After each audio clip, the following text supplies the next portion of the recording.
we're going to go ahead and call this meeting to order at 9:04 a.m. of the Sacramento Metropolitan Air Quality Management District. Yeah, we have a new clerk with us today, Virginia, and I'll ask Virginia if she could please call the roll so we can establish a quorum. Director Aquino. Here. Director Daniels. Director Desmond. Absent. Director Frost. Here. Director Guerrera. Here. Director Harris. Here. Director Kennedy. Director Lololi.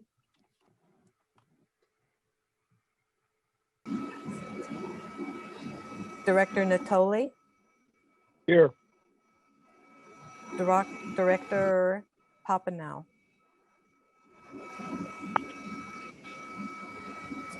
Director Vandenberg. Here. Director Cerna. Director Singh Allen. Here. Director Terry. Here. Director Vang. Present. We have quorum. Great, thank you, Madam Clerk. I do want to welcome the board and our new clerk. Selena usually does our clerking, but we have a new person who's going to be taking on the role here. I'd like everyone to say welcome to Virginia, and thanks for joining us today, Virginia. Thank you.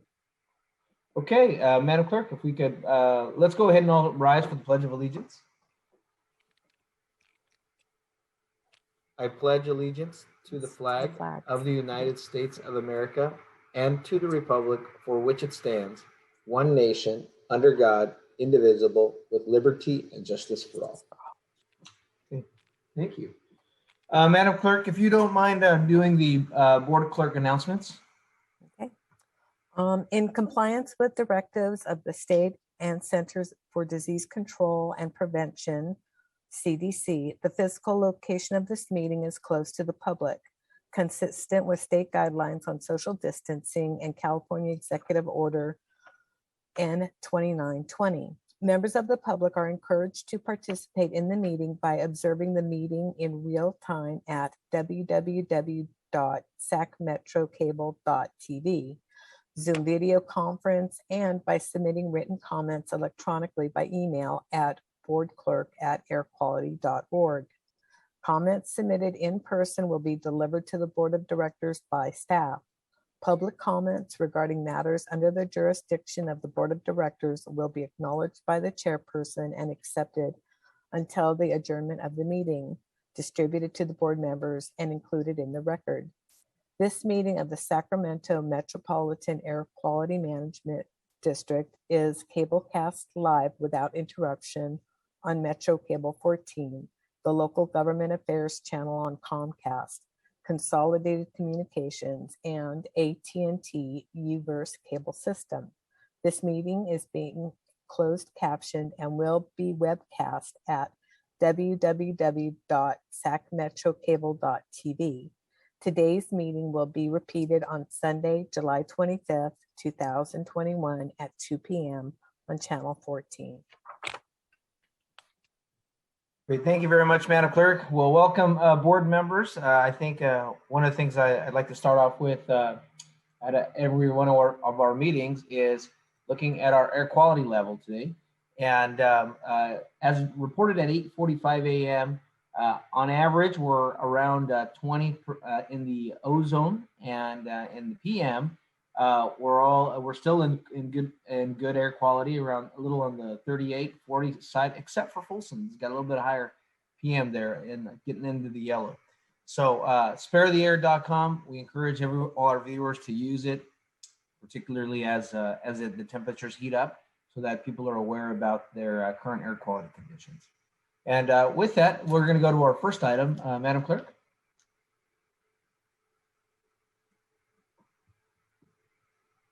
I think you're on mute, Madam Clerk.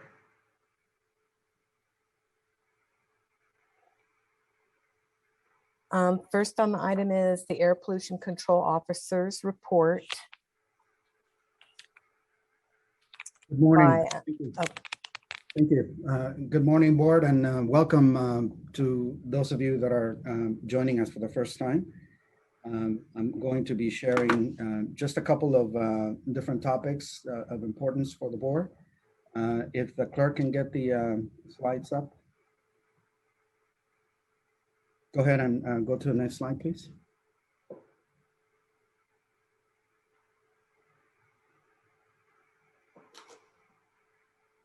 Thank you.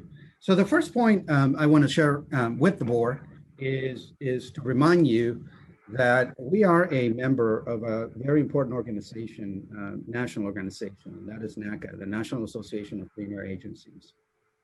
We have been a long-standing member of the association, and as you can see, it has strong representation across the country. There's more than 100 agencies like us, regional and local air agencies, and there's a good number of states. So state level air agencies are also a part of NACA.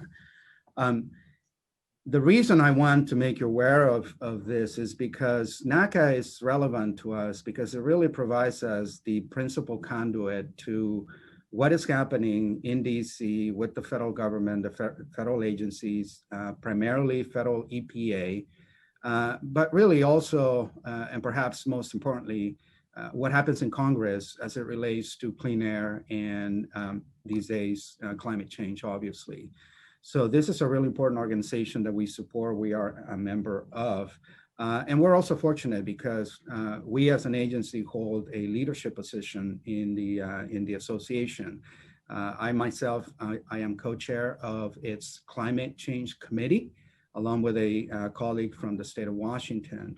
So one of the principal activities that we have been involved in as a part of NACA recently, as you can imagine, is with the new Biden administration and the transition of the federal government. There's been a lot of conversation and activity around a number of important topics. And I listed just a few that came to mind where we've been involved, interacting with the federal government, actually submitting formal comments on various policies and decisions that the federal government and the agencies are already making. Obviously, we had a lot to say in the transition. A lot of what we said in the transition for the new administration was, we have to mend some of the things that were done by the previous administration. Obviously, we weigh in on appropriations at the federal level, the funding that is coming specifically for California and specifically for air quality and clean air and low carbon projects. A big issue, as you would imagine, is the California waiver and the California authority to set its own clean car and clean truck standards. There's a lot of activity at the federal level on air toxics because of the concerns about environmental justice, not only in California, but across the nation. And as you can imagine, as you're gonna hear today, we have some really interesting and important topics for you to learn about related to our own efforts related to environmental justice. We are weighing in anticipation of the next climate meeting happening later this year on some of the actions that the U.S. is already taking to handle some of these greenhouse gases, specifically the HFCs that are essentially refrigerants. The federal government has already proposed a phase down, which again, the association commented on. So again, I just want to put this in front of you. I don't recall me talking to the board about this association. So from time to time, I'm going to bring you these nuggets of information. Next time we meet, I'll talk about a similar association at the state level, where we're also a part of CAPCOA, the California Air Pollution Control Officers Association. Next slide, please. The real substance is here. One thing that I want to make the board aware of, and please, I'm seeking your feedback and input and comments and suggestions, is, as you can imagine, we're already anticipating a return to office. So myself and my team been working on a plan to bring us back in a limited way back into the office. Obviously, we're tracking all the health directives from the federal government and from the county. We are in constant conversation with Dr. Kasiri, our health officer. As you can imagine, we're going to maintain mostly a virtual work environment going forward. But we are going to begin to slowly trickle back into the office. I'm in the office today. I think you recognize that I've been here for the board meeting. So there is some activity in the office, but technically and officially, we open back up to the public June 15th. And really what this means is simply that, is our doors are open, normal office hours, our clients, our businesses, people that need to come and talk to us, they can walk in as long as they have face coverings. We are requiring that anybody that is coming in, they're more than welcome to, but they have to be, they have to wear face coverings.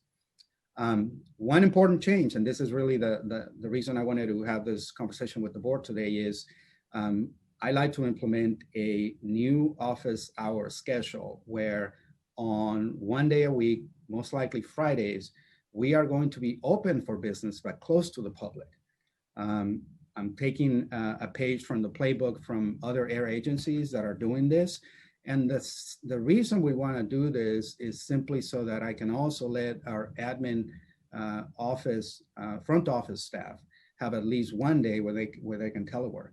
Right now, we're rotating staff in the front office, so that obviously we have to have a couple people in the front office since we're open to the public.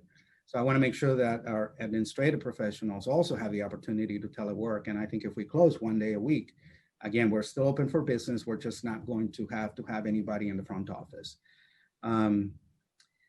We started trickling back voluntarily July 15th, and that means anybody that is wanting to come in. In the past, we had to give approval, the supervisor had to get involved, we had to be aware that people were coming into the office. With California reopening, we're basically saying, if you want to come in, you can come in. September 15th, we're going to try and require that all of us be in the office one day a week. And we're going to hold it there until the remaining of the year. And the idea here is so that we can begin to see what life is going to be like in this hybrid approach. An important element is I'm also giving time.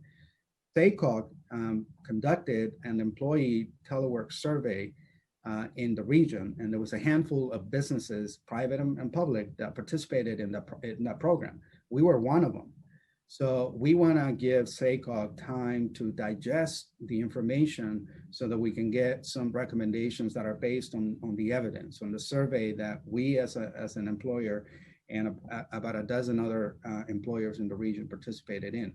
So to do that, I'm suggesting that starting in September 15, that we begin to bring staff in the office one day a week. I think that is a nice balance, right? I mean, everybody understands that virtually and virtual working and virtual meetings are very effective, but we also appreciate the value of being in person again. And what we want to do is be like this for the remaining of the year, and come the next year, we'll do a reassessment and see where things are. We benefit because we are talking to other agencies, not only in the region, but other air districts across the state. So there's a lot of interaction and conversation about just what life is going to be like post-COVID in this hybrid approach that everybody is talking about. One thing that we are going to do is, again, following the directives from the health departments, anybody that wants to come in, our HR department is going to be checking and confirming for vaccination status. I have my vaccine, so I can be in the office without my mask. But every employee has to go through that process of checking with HR, and HR is going to be enforcing the face covering policy. And then the last thing is also unique, and we are learning from other air districts who are supporting their staff. As we move to require telework, we have to provide a very modest subsidy to make sure that folks have the ability to set up a remote work environment so that we can continue to seamlessly do our work. So that is the last point in the APCO report. Like I said, I want to make sure that you board are aware. And at this point, if you have any comments or suggestions, please let us know. Thank you. Great, thank you, Dr. Ayala. First, I think this is a good opportunity to test this and to show a hybrid model for other agencies, and we can learn. I think other local agencies can learn from our experience here. But let me go to the board here. I don't see any hands raised, but I do want to go to the folks on the phone. I still have thank Board Member Natoli or Board Member Frost if you have any comments, since you can't push the hand raise button. Board Member Natoli or Board Member Frost, do you have any comments for Dr. Ayala? No, thanks, Eric. Thanks, Dr. Ella. It was, good to hear, the thought process there, but I don't have any questions. Thanks. Hi, Chair Guerra. It's Sue Frost. Thank you.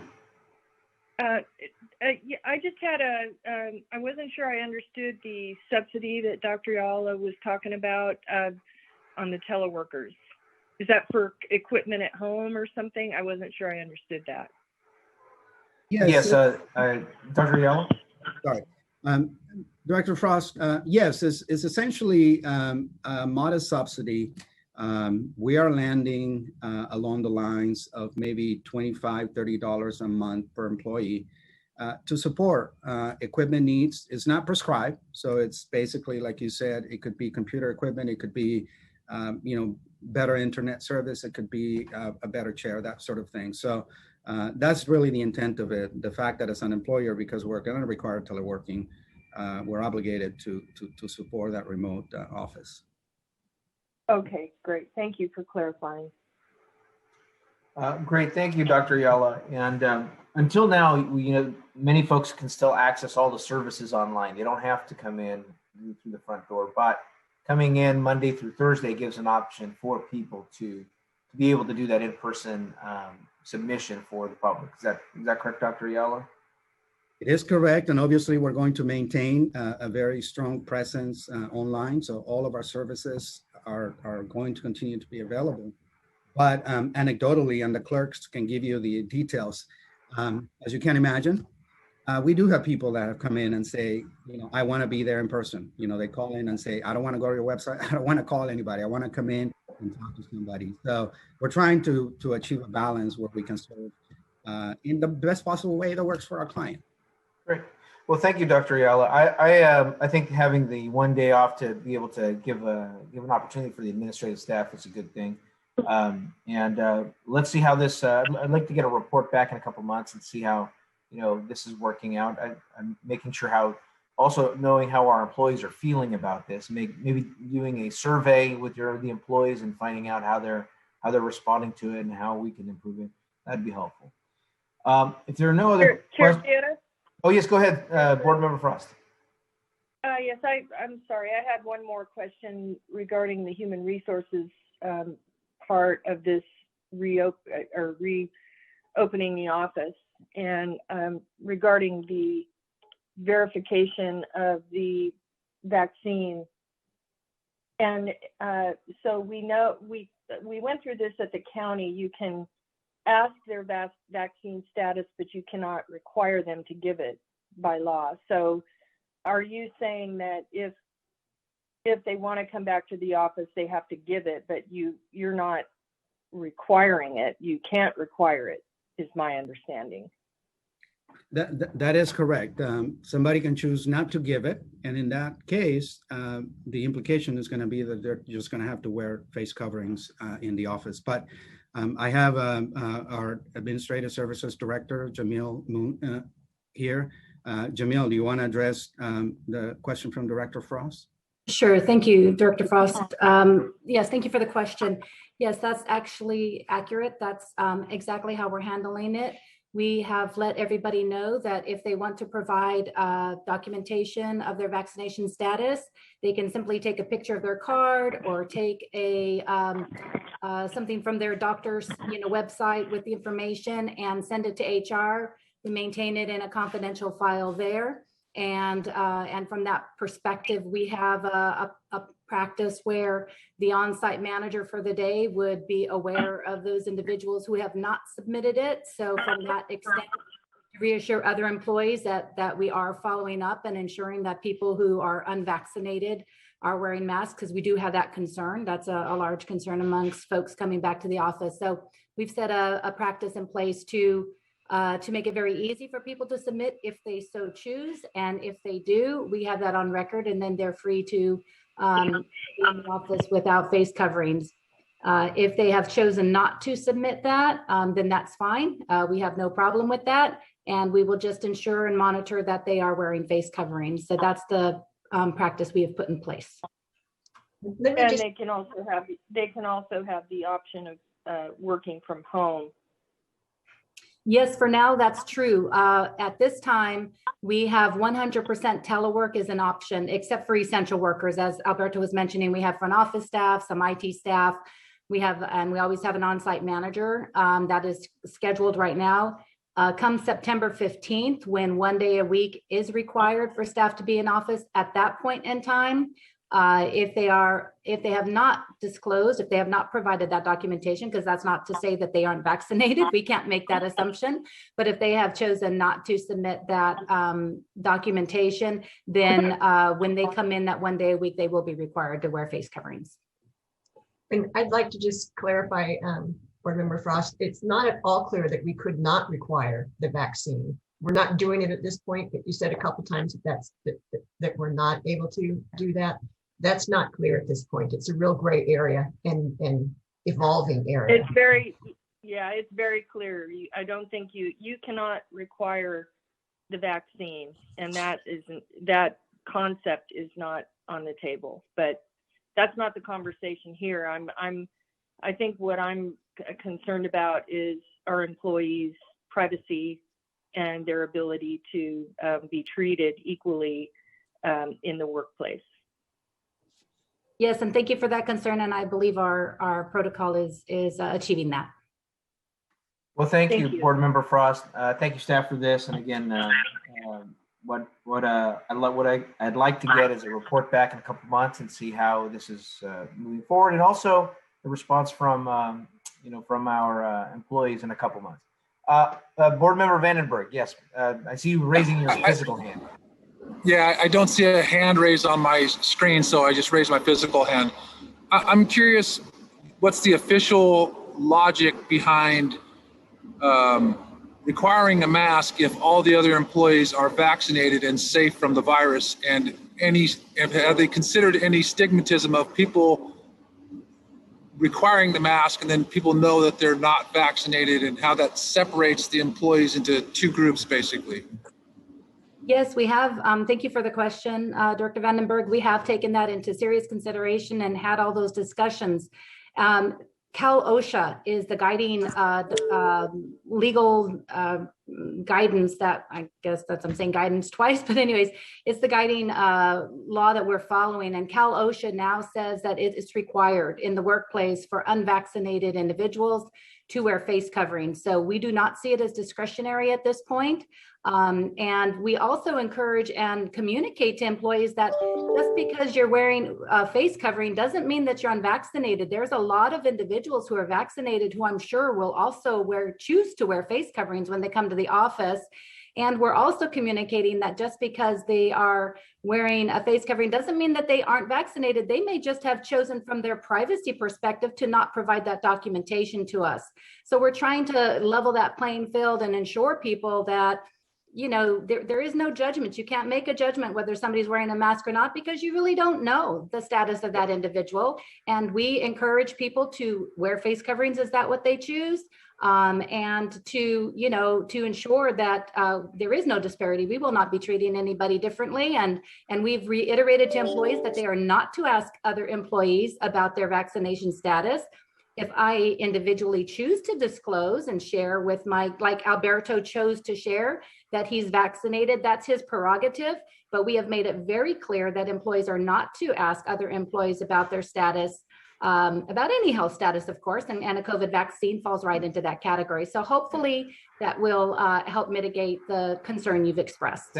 Thank you, Jamil. And I think that was the, following the directive of OSHA, and as an employer, I think is the important focus here. Well, thank you again. Excuse me, Chair Garrett. This is Sue Frost. I'm sorry, I could not get on the Zoom, and so I can't raise my hand, and I'm sorry to interrupt. No, go ahead. Go ahead, Board Member Frost. I have one more question. Yes. Jamil, I wonder if you can follow up for this board. I have a question regarding the we know with the experimental vaccine that the vaccine companies and the medical community are not liable by law because there were laws passed that make them immune as far as any kind of unknown outcome of a vaccine that we. Mr. Chair, can we move on? This really has nothing to do with the air district. I have a right to ask my question. So Board Member Terry, let me, Board Member Frost, if you could keep the. Why don't you direct your question to your county health official? Yeah, Board Member Terry, hold on one quick moment here. I understand your concern. And Board Member Frost, if you could hold on one moment. Hold on one moment. Thank you. Board Member Terry, thank you for your point here. Board Member Frost, if you can just make sure that your question is pertinent to the plan to return to work. Thank you. Okay, thank you, sir. The question that I have is, what is the liability for us as an employer regarding the experimental vaccine? In other words, if we require people to have a vaccine to come back to work, is there liability for the employer when there isn't for the vaccine company or the medical community? Okay, thank you, Board Member Frost. Jamil, I don't need an answer right now. I'm asking Jamil if she can just Yes. do the research and send a letter to the board, to all of us, so that we know what our liability is. Yes, I'm gonna ask council to report back to the board on that. So thank you again for that, those questions. I, for one, anytime I'm indoors, I'm gonna be wearing a mask. I think the information that's come out from both the county health office and our health partners have shown that the Delta variant, we've seen what's happened a few blocks over virtually over at the state capitol.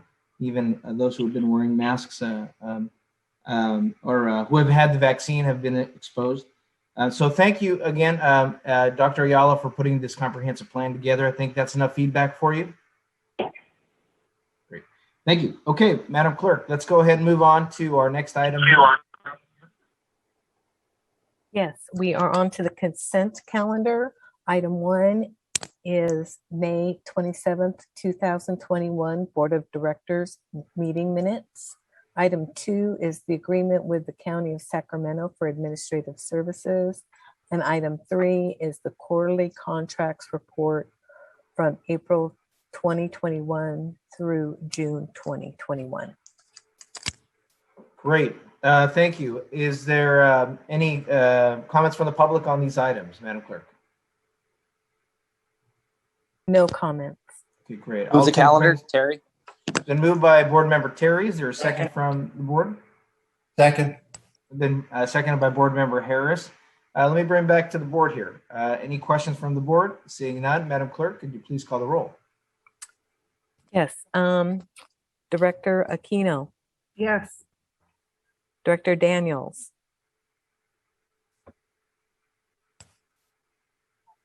Absent, sorry. Director Desmond. Absent. Director Frost. Aye. Director Guerrera. Aye. Director Harris. Aye. Director Kennedy. Absent. Director Loloe. Absent. Director Natoli. Aye. Director Vandenberg. Aye. Director Cerna. Absent. Director Singh Allen. Aye. Director Terry. Aye. Director Bang. Yes. Motion passes. Great, thank you, Madam Clerk. Okay, now on our discussion calendar, we have 3 receive and file items that the staff need to update the board on. And I want to remind the board that we do have closed items in closed session that we need to take action. Okay, first item, Madam Clerk.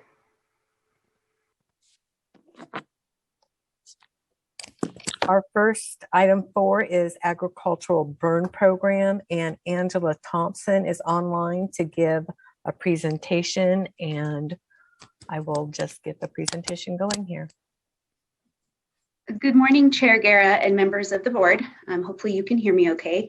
My name is Angela Thompson and I'm a program manager in the Stationary Sources Division. I'm here today to give you information about the agricultural burn program that we began administering this July. Next slide. Historically, the district contracted with the Sacramento County Agricultural's Office to run our agricultural burn program and determine our countywide burn day status. This work included determining the daily burn day status, which is used primarily for agricultural burning, but also for open burning. It included issuing agricultural burn permits to growers and daily approval and tracking of agricultural burns. In addition, the work included inspections and complaint response. We appreciate the help that we had from the Sacramento County Agricultural Commissioner's Office, but they did notify us this spring that they would not renew the contract. So unfortunately, there were no other feasible options but to begin administering the program ourselves this July. Next slide, please. So what is agricultural burning? Agricultural burning is for disposing of waste from commercial agricultural businesses. This is an essential activity for the growers in our county. However, agricultural burning is a source of air pollution that can impact our residents and our county and our regional air quality. Because it has the potential to be so impactful, agricultural burning is highly regulated and it requires coordination. The state first authorizes burning in the air basin, and then the local district regulates it by a permit program. This requires coordination in the region between the air districts and CARB. And this is vital work for our regulated community, and we are mandated to do this program. Next slide, please. Let me go over the main elements. Could you go back one slide, Virginia? To slide 3. Okay, there we go. Let me go over the main elements of the agricultural burning program with you. Growers are issued agricultural burn permits for a year, and burning can only occur on good air quality days. This requires us to make daily burn day status determinations based on the forecasted air quality. Permit holders can only burn once they receive permission on the day of the burn. And for some burns, we will have to inspect prior to approving. From burns, there can be public complaints that we have to respond to. Approving burns requires coordination in our region. Fire dispatch needs to be aware of all burns, and large burns or border burns need to be communicated to our neighboring air districts or other districts in our air basin. Next slide, please. Thank you. So as you can gather, implementing this program has had a large impact on our team.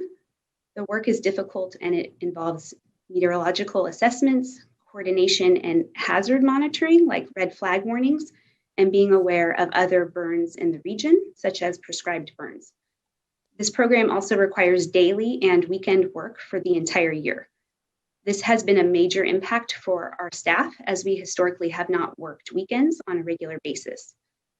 Because of these scheduling needs, we've had to shift our staff to this program to help develop it and provide adequate scheduling coverage. And unfortunately, this is another example that I'm bringing before you of an underfunded program that we are required to do by law. This particular program only generates approximately $12,000 a year in permit revenue, despite the large number of staff required to maintain it. So we want the board to be aware of this new program operated directly by the district and understand that this is work that we now must regularly perform. Next slide, please. With that being said, we are of course committed to running the program the best we can with our limited resources. To help increase communication, we began sending out daily burn day status emails to our partners, and we've worked to develop a communication plan for getting the word out when we approve large burns. As members of our board, we want to provide you with any information that is helpful to you in your roles. If anyone from your office would like to be added to either our daily burn day status distribution list or large notification burns, please notify the clerk of the board. Next slide, please. I'll end with some useful resources that include our website, the email contact for any burning issues, and our new burning line. Next slide. So with that, I want to thank our team for launching this program in such a short time frame, and I thank you all for your time. If you have any questions about the program, I'm happy to answer them. Great, thank you very much for that. We've got a couple board members. I got Board Member Vandenberg here, and then I'll also go to our folks on the phone here. Board Member Vandenberg. Okay. Thank you. I was just curious. I work as an industrial electrician, and I know this doesn't apply everywhere, such as rice crops. You know, they're burning stubble, so it's difficult with grape crops. There's a lot of metal and metal stakes in the wasted product after they pull the vines from the fields. But when it comes to orchards, it's raw wood. Is there any program to transport those materials to biomass burners to generate electricity instead of just burning into the open air? You may not be the biggest fan of biomasses, but they burn, you know, wood, rice hulls, those sorts of materials. But more importantly, all the exhaust is controlled and monitored by the government with existing systems. So you would take a waste product and make it an energy product while controlling environmental output. Thank you for the question. That's a really good question. I'll give you my best attempt at an answer, and then if anyone else would like to weigh in, maybe Dr. Ayala would. We do not run a program where we have or implement transfer. Obviously, there's private companies, and there are some biomass plants. I think that the numbers are lessening, but I won't speak to that much more because I'm certainly not an expert on that. But there are private companies where you can that specialize in hauling away wood waste for farmers or any type of property owners. So that is an option. Dr. Ayala, would you like to add to that? Sure. Thank you, Angela. And what I'll say is we would not implement a specific air district program along the lines of what you are suggesting, Director Vandenberg. We would mostly implement such a program if it is coming down from the state.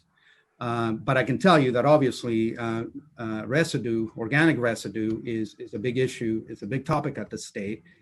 They are working on different approaches and we're tracking them. But again, right now, there isn't anything specifically. And the one point I'll say about biomass energy, that is also a topic of conversation amongst the air agencies. And while we're not opposed to it, I think it's really an issue of the competitive market.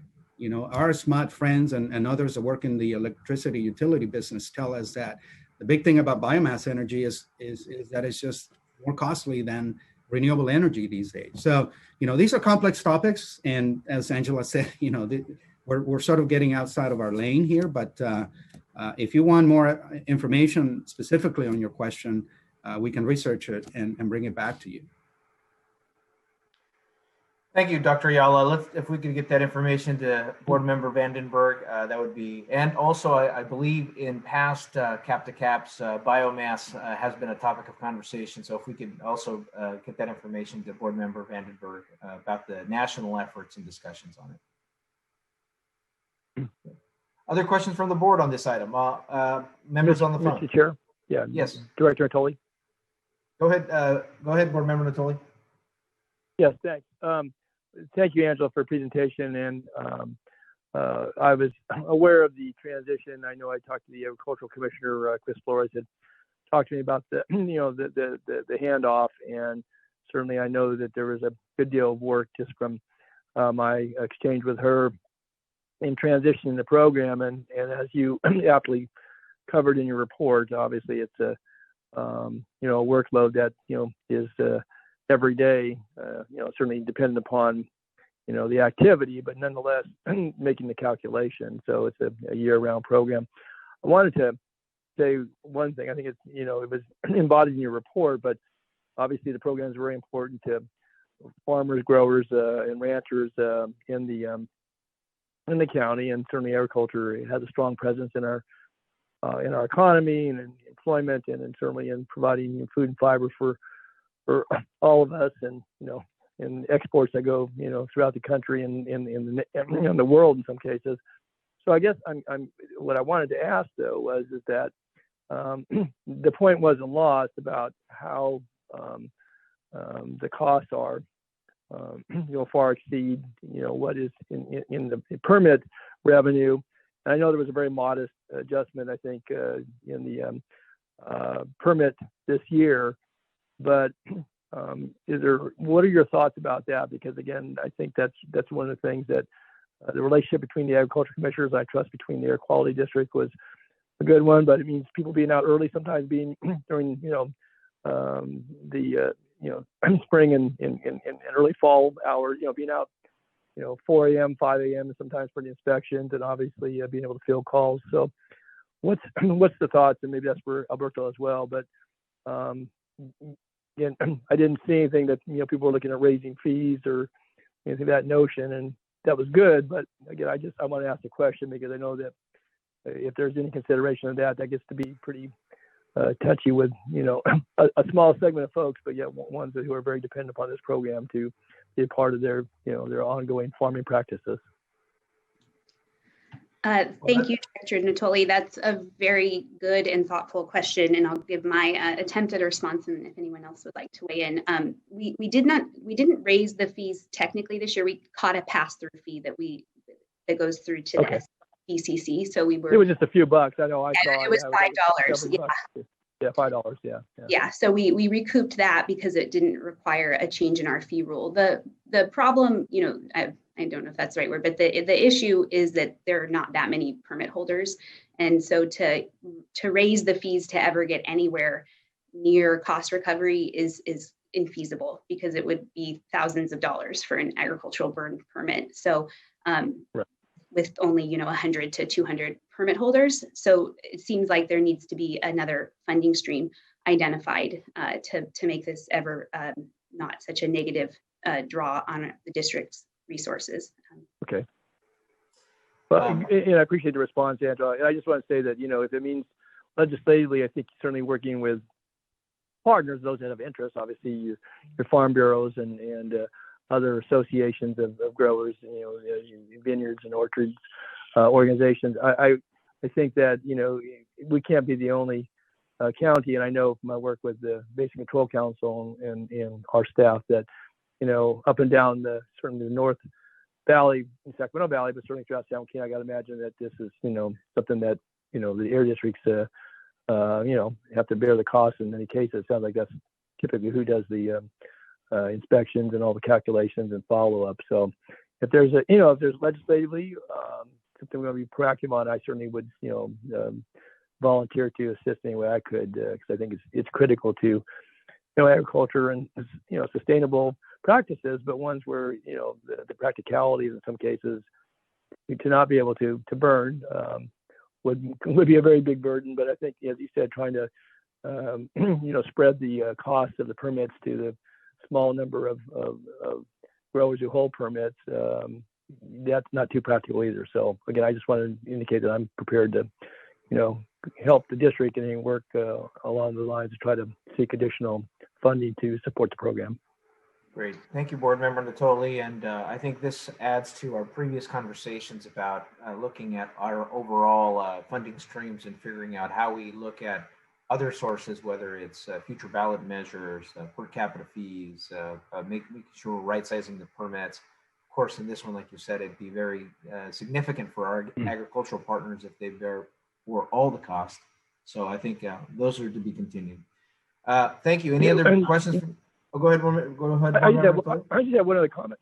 Yeah, just one other comment. And I understand certainly some of the impacts on our staff, because particularly if you have to do field inspections, distances from, if you were to drive just from the downtown offices to some of the distant areas, particularly in the southern part of the county, I mean, you're talking about an hour and a half travel time, back and forth, and then early morning hours and so forth. And people need to be compensated certainly for their travel, but also their work. And so, I get the impacts. And again, I thank our staff, certainly Angela and Alberto, but all those who are, I guess, doing the rotating assignment, and I guess whoever draws the short straw on Saturday and Sundays to have to be up early and to do all this. But again, thanks to our staff. That's all I had.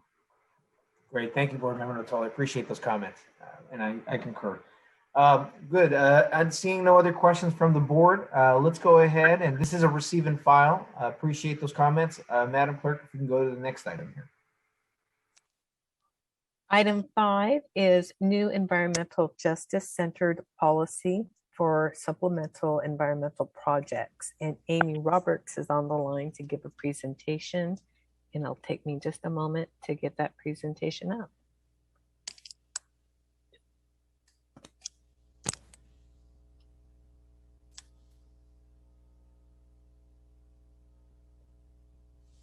Thank you, Madam Clerk. Good morning, Chair Guerra and members of the board. My name is Amy Roberts, and I'm a division manager here at the Stationary Source Division, overseeing permitting and enforcement activities at the district. Today, I'll be speaking to you about supplemental environmental projects, what they are, and a new way the district is implementing them. But before I get into these specifics, I want to highlight the important foundation that led to the changes in our policy.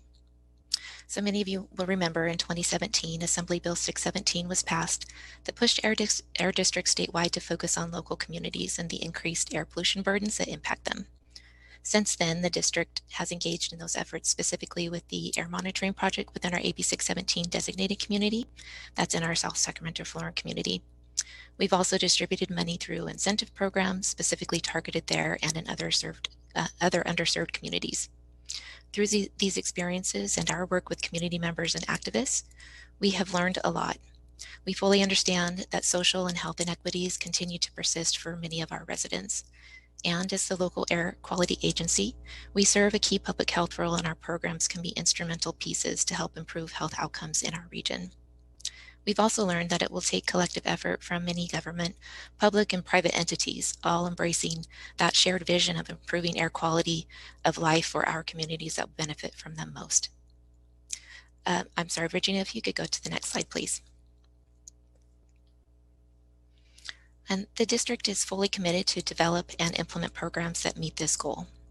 And we are continuing to look beyond the mandates of AB 617 at our other programs as well. And today I'm pleased to talk to you about a new funding opportunity for what's known as supplemental environmental projects that was redesigned with this intended purpose in mind. Next slide, please. So what are supplemental environmental projects, or SEPs as I'll refer to them? SEPs are projects that come about during the enforcement of air quality regulations. As most of you know, there's almost always, when we issue an air quality violation, that results in a penalty. During the settlement process of that, the violator may choose to offset up to 50% of that penalty by funding a SEP. Historically, the Air District has had very few of these types of projects that it has implemented, and this year the district has 2 violators that in short order have both been interested in using a SEP. This afforded us an opportunity to pilot a new process where community interests could be prioritized. Next slide, please, Virginia. So what is different with our SEP program now? Well, there are 2 very important changes we decided to make in 1, how we solicit for projects, and in 2, where selected projects must occur. Our policy that we've developed is now clearly focused on getting projects from community groups and other nonprofit organizations, and very importantly, these projects must occur in district priority communities. By doing the program this way, we are taking a dedicated approach to help address inequity in our communities. Also, as I mentioned, SEPs are typically implemented infrequently by most local air districts in the state because they can be resource intensive to manage. The Air Resources Board has a SEP program where they actively solicit for projects. So we've used this program as a model, and we saw an opportunity here locally for us to do something innovative at the local level. Amongst local air agencies, our program is progressive and definitely moves the needle in the right direction toward equity and inclusion. Next slide, please.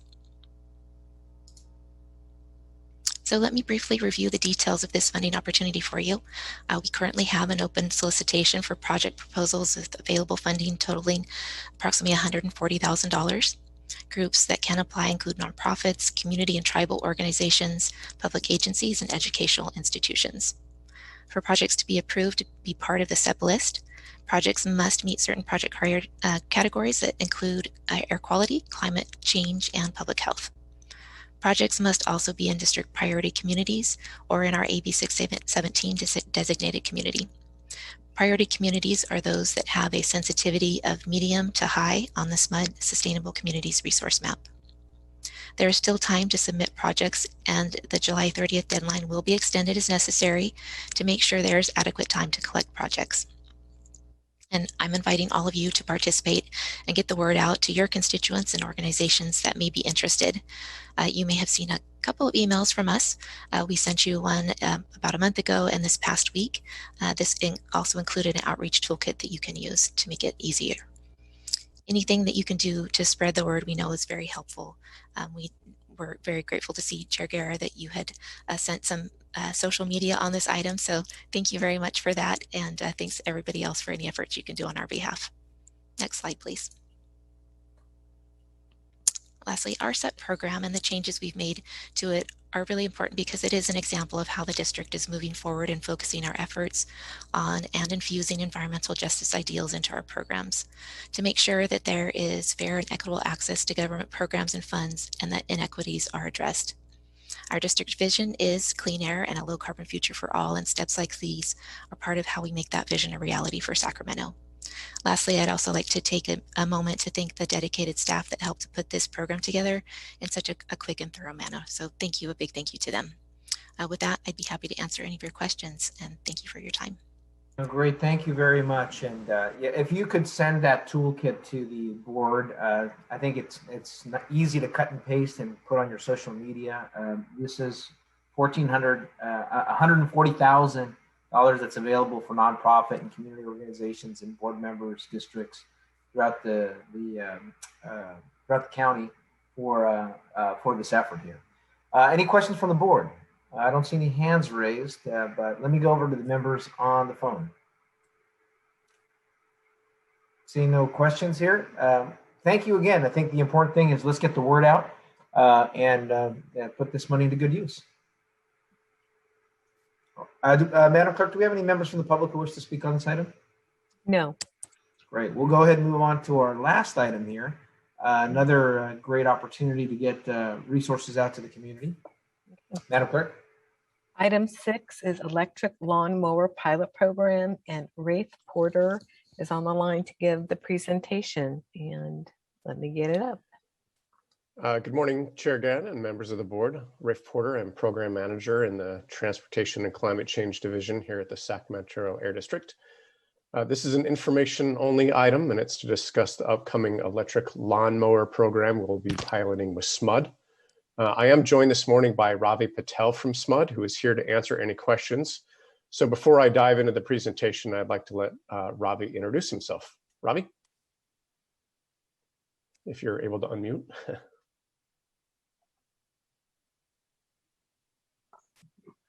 Hi everyone, Ravi Patel. I'm with SMUD. I'm the manager for our customer experience delivery team. We implement a lot of programs and services under my director, Eric Krause, and we're looking forward to working with the Air Quality District on this effort. Great, thanks Ravi. If we can advance to the next slide, please. So there is a rich history to this program and the partnership between the Air District and SMUD. It really began in 1996 with the Mow Down program. In the past, these were usually large events where participants would bring in an old lawnmower and receive credit towards a new lawnmower that was purchased during the event. In the past, we also worked with other air districts such as Yolo Solano and Placer County, as well as our city and county of Sacramento. These events were a really big hit, and they were always extremely successful. We moved lots of lawnmowers through these programs. Next slide, please. That popularity hasn't really waned, and due to that, we wanted to bring this program back beginning in late August or early September and run it through October or November of this year. This time it will be an incentive pilot program for residents to bring in old lawnmowers and use the Air District's Carl Moyer funds. Participants will receive $145 towards the purchase of a new battery electric lawnmower. In addition, SMUD is being gracious and contributing some additional incentives to their income qualified energy assistance program rate customers. So thanks to SMUD for doing that. We do have limited funds for this program, so we're considering this program a pilot. It's going to be limited to 500 mowers, and we're really just using it to test out a few ideas on how we can best administer the program, which will be administered this time with our partner SMUD. If you can advance just one, not the whole slide, but there should be one other little graphic on here. And I just wanted to point out that due to the guidelines through the Car and Mower program, we're limited to doing residential lawnmowers only. There's no equipment such as leaf blowers, trimmers, and other things allowed through this program. Next slide, please. The main difference in the program this year, based on what we've done in the past, is we're not doing it a large event.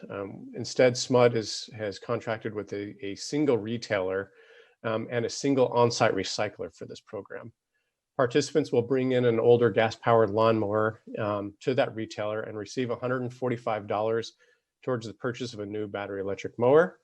The retailer will then recycle that old equipment on site and work with that on-site recycler, so there won't be a lot of back and forth. And then SMUD and the Air District will work the magic behind the scenes to administer and conduct the program. SMUD will be doing a lot of the outreach to their customers to let them know about the program and how to take advantage of the incentives. And as I mentioned, they're going to be offering that additional incentive to their, I think it's their ERP program. So next slide, please.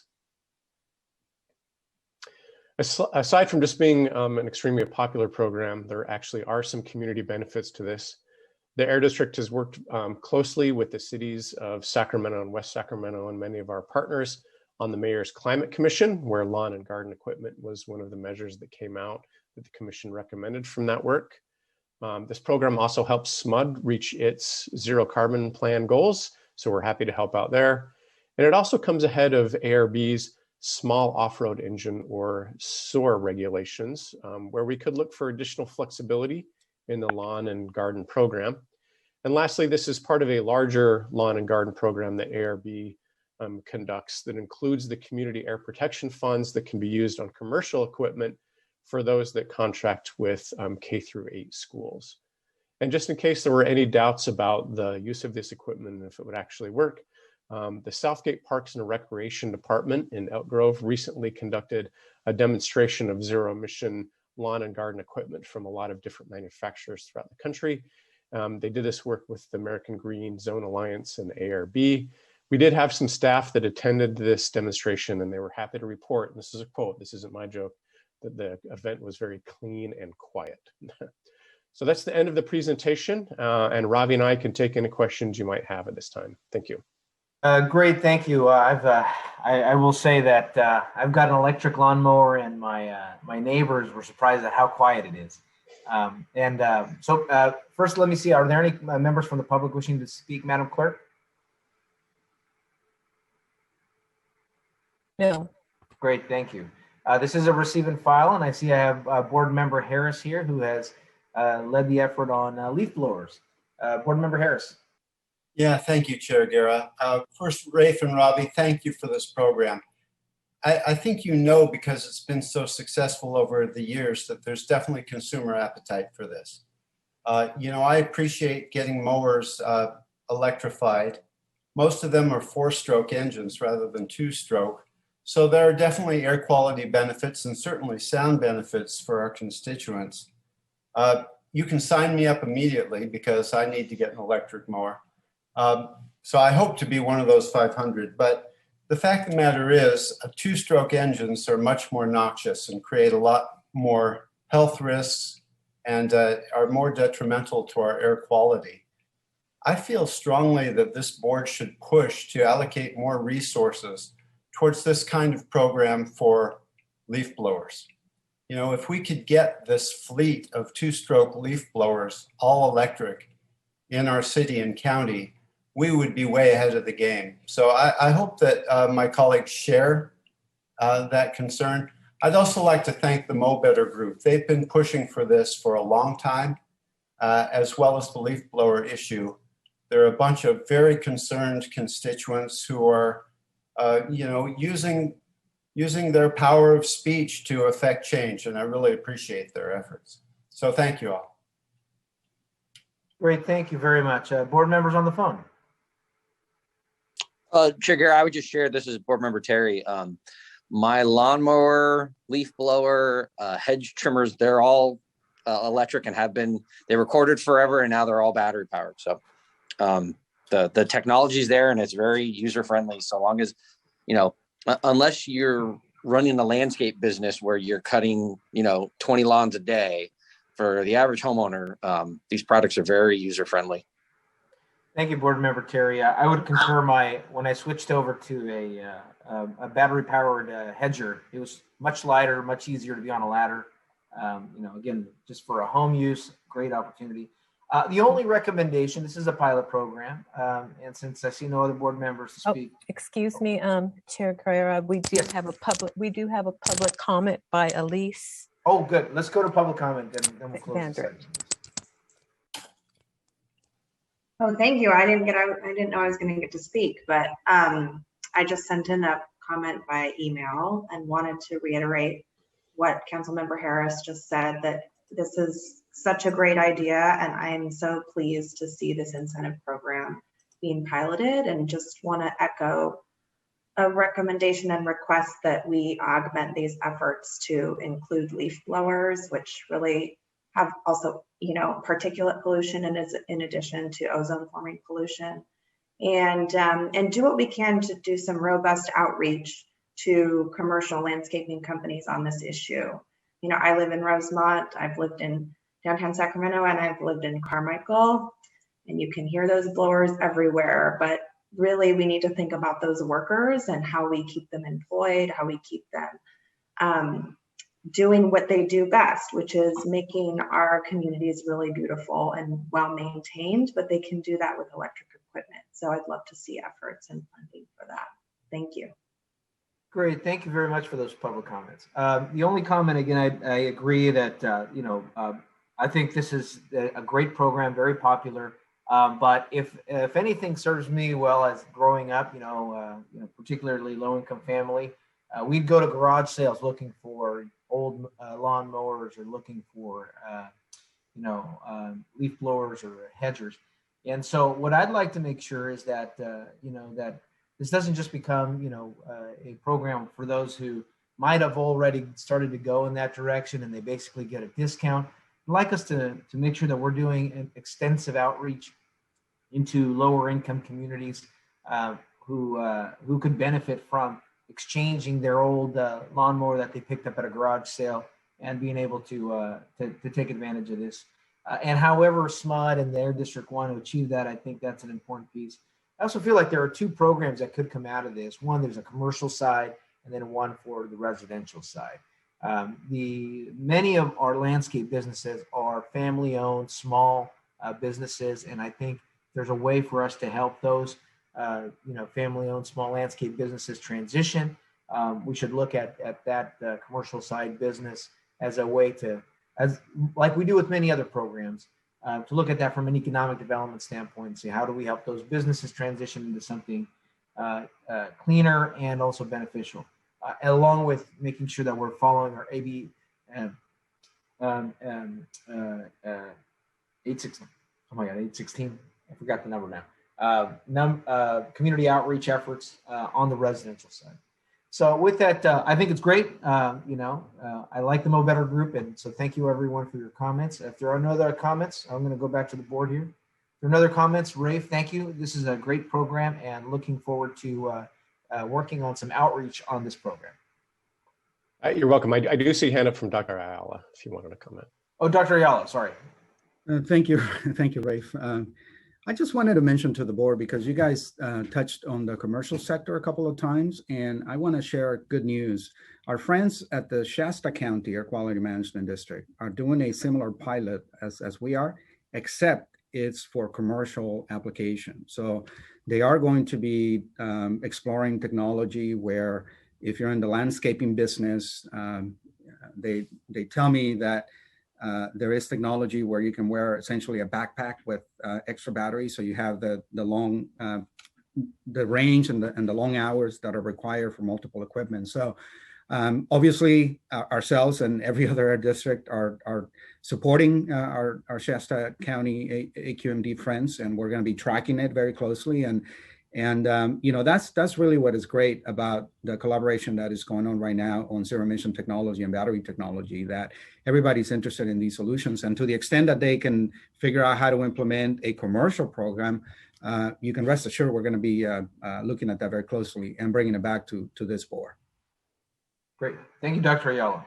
Seeing no other questions, Madam Clerk, I think that's the end of our discussion item. Do we have any members on public comment, item not on the agenda?